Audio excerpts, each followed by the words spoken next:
जानते हैं आगे की कहानी को बिना किसी देरी के। अब तक हमने देखा कि तांजीरो ने उजुई की ट्रेनिंग कंप्लीट कर ली थी और अब वो मिस्ट हाशिरा मुइचिरो की ट्रेनिंग के लिए उसके मेंशन में आता है। वो जैसे ही गेट खोलता है तो देखता है कि मुइचिरो तो उजुई से भी ज्यादा हार्ड ट्रेनिंग करवा रहा था। सारे स्लेयर्स जमीन पर पड़े हुए थे। एक स्लेयर मुइचिरो से बुरी तरह हार जाता है और मुइचिरो उससे कहता है कि अगर ये असली की लड़ाई होती तो तुम अब तक 3 बार मर गए होते। मुइचिरो अब सभी को खड़े होने को बोलता है और फिर से एक वार में ही सबको हरा देता है। वो कहता है कि चाहे तुम्हारे साथ वाला कोई मर भी जाए, तुम्हें रुकना नहीं है, क्योंकि अगर तुम रुके तो तुम भी मारे जाओगे। तभी मुइचिरो की नजर तांजीरो पर जाती है और वो उसे देखते ही काफी खुश हो जाता है और बोलता है कि वो तांजीरो का ही इंतजार कर रहा था। इसके बाद लंच ब्रेक हो जाता है जिसमें मुइचिरो की कासुगाई क्रो स्लेयर्स को कोसने लगती है। वो पहले की तरह ही बदतमीज थी और स्लेयर्स उससे काफी परेशान थे। मुइचिरो फिर तांजीरो को लेकर एक वर्कशॉप में जाता है जिसके अंदर हम कानामोरी को देखते हैं जो कि मुइचिरो का स्वॉर्ड स्मिथ है। कानामोरी तांजीरो को सही सलामत देख काफी खुश होता है। कानामोरी को यहाँ पर मुइचिरो ने ही बुलाया था। मुइचिरो फिर यहाँ रखी एक तलवार को उठाकर तांजीरो को देता है और सीधा पकड़ने को बोलता है। इसके बाद मुइचिरो एक पेपर एयरप्लेन बनाकर उस तलवार की तरफ उड़ाता है। तलवार को छूते ही उस पेपर के 2 टुकड़े हो जाते हैं, यानी कि ये तलवार बहुत ही ज्यादा शार्प थी। मुइचिरो कहता है कि उसने इसीलिए कानामोरी को यहाँ पर बुलवा लिया है ताकि वो हमेशा मुइचिरो की तलवारों में धार करता रहे। आने वाले बैटल के लिए मुइचिरो को अपनी तलवारें बेस्ट कंडीशन में चाहिए होंगी। उसने ये बात मास्टर को बताई थी तो उन्होंने कहा था कि तुम्हारी जैसी मर्जी हो वैसा करो। वो हमारा बहुत ध्यान रखते हैं, काश वो अपनी सेहत का भी उतना ही ध्यान रखें और जल्दी ठीक हो जाएं।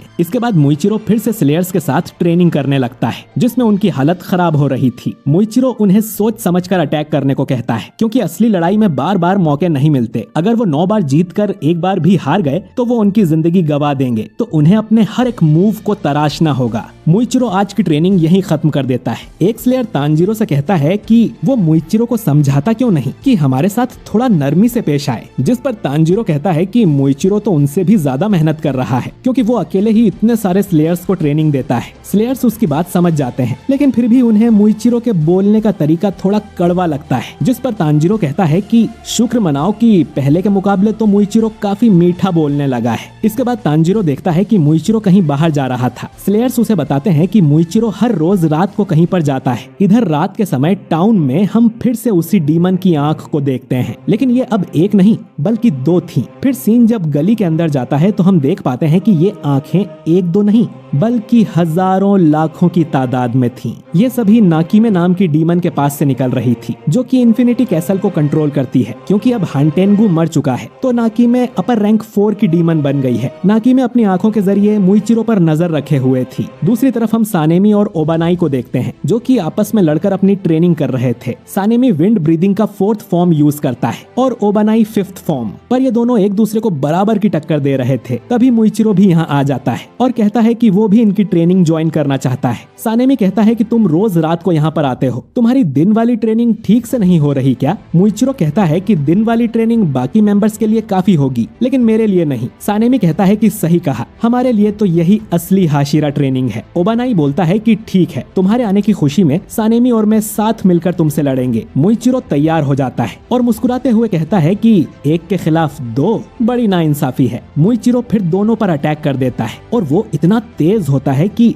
शुरू में तो ओबानाई और सानेमी उसके अटैक्स देख ही नहीं पाते और इस फाइट का एनिमेशन भी बिल्कुल टॉप क्वालिटी का होता है। मुइचिरो की कासुगाई ऊपर बैठकर चिल्लाती है कि इन दोनों को धूल चटा दो, तुम ही सबसे बेस्ट हो। काफी देर लड़ने के बाद तीनों एक जगह बैठ जाते हैं। सानेमी कहता है कि आज की ट्रेनिंग तो काफी हार्ड थी, दिन में मेंबर्स के साथ ट्रेनिंग और रात में तुम लोगों के साथ असली फाइट करके मजा आ जाता है। ओबानाई मुइचिरो से पूछता है कि उसकी आज की ट्रेनिंग कैसी थी, जिस पर मुइचिरो बताता है कि आज तांजीरो उसके पास आया है, उसके ज्यादातर घाव भर चुके हैं। जब तक वो ओबानाई के यहाँ पहुँचेगा तब तक वो पूरी तरह से रिकवर हो चुका होगा। ओबानाई कहता है कि अच्छा है, फिर तो मैं उसे पूरी ताकत से ट्रेन कर पाऊंगा। सानेमी बोलता है कि भले ही वो अब थोड़ा स्ट्रॉन्ग हो गया हो लेकिन मैं उसे दिखाऊंगा कि एक हाशिरा के सामने वो कुछ नहीं है। ये सुन मुइचिरो तांजीरो के लिए प्रे करता है। अगले दिन मुइचिरो फिर से स्लेयर्स को हरा देता है और कहता है कि लकड़ी की तलवार से शायद तुम्हें डर नहीं लग रहा, चलो अब से असली तलवार यूज करते हैं।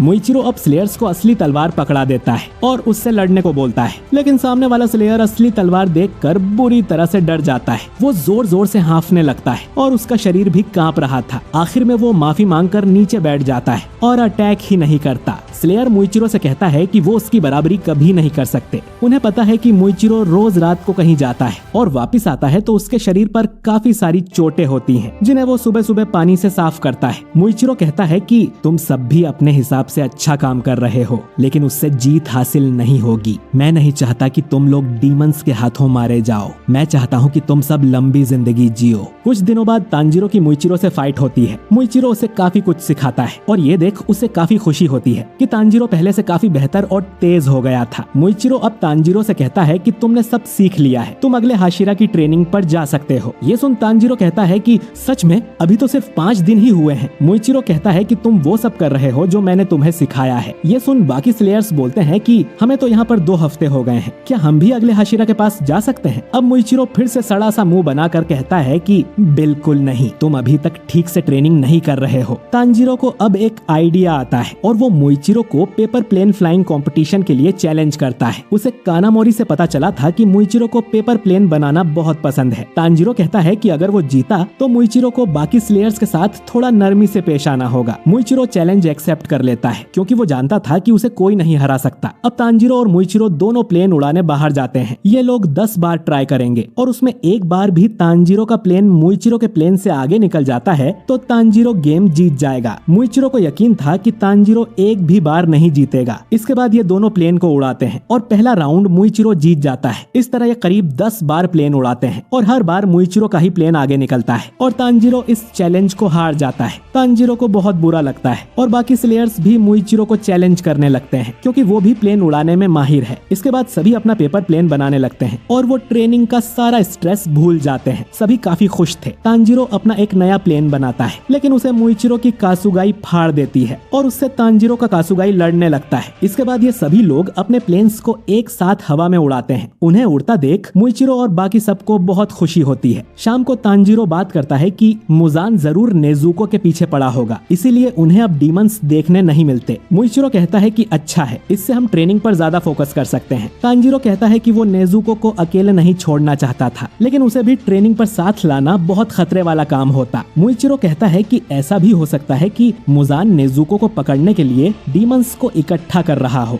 ताकि वो खुद उन डीमंस के बीच छुप सके। तांजीरो कहता है कि वो और ज्यादा मेहनत करके स्ट्रॉन्ग बनेगा और फिर नेजुको के पास जाएगा। तांजीरो का हमेशा पॉजिटिव रहना मुइचिरो को अच्छा लगता है। तांजीरो कहता है कि उसे नेजुको की चिंता नहीं है क्योंकि उसकी देखभाल एक भरोसेमंद इंसान कर रहा है। हम देखते हैं कि तांजीरो के मास्टर उरुकोडाकी नेजुको की सुरक्षा में बैठे हुए थे। मुइचिरो आखिर में तांजीरो से कहता है कि हम सबको मिलकर मुजान को हराना ही पड़ेगा। इसके बाद तांजीरो लव हाशिरा मित्सुरी के मेंशन में आ जाता है जो कि उसे देख बहुत ज्यादा खुश होती है। तांजीरो देखता है कि यहाँ ढेर सारी मधुमक्खी उड़ रही थी। मित्सुरी बताती है कि वो यहाँ ढेर सारी मधुमक्खियाँ पालती है क्योंकि उसे उनका शहद बहुत अच्छा लगता है। वो उसे ब्रेड पर लगाकर भी खाती है और बटर भी उसे पसंद है। मित्सुरी कहती है कि वो तांजीरो के लिए ब्लैक टी बनाएगी और पैनकेक्स भी। तांजीरो मन में सोचता है कि पैनकेक, बटर, मुझे तो ब्लैक टी क्या होता है ये भी ठीक से नहीं पता। मित्सुरी तांजीरो का हाथ पकड़कर उसे मेंशन में ले जाने लगती है और ये एपिसोड यहीं पर खत्म हो जाता है। तो दोस्तों आपको ये एपिसोड कैसा लगा कमेंट करके जरूर बताइए। और इस एपिसोड में भी 90% सीन्स नए थे। प्लेन कॉन्टेस्ट या हाशिरा का रात में ट्रेनिंग करना ये सब आपको मांगा में देखने को नहीं मिलेगा, लेकिन मुझे ये एपिसोड काफी पसंद आ रहा है और मैं समझ पा रहा हूँ कि हाशिराज और बाकी स्लेयर्स को इतना खुश क्यों दिखाया जा रहा है। खैर इन्हें एंजॉय करने देते हैं क्योंकि कल किसने देखा है। बाकी आई होप कि अगला पूरा एपिसोड मित्सुरी की ट्रेनिंग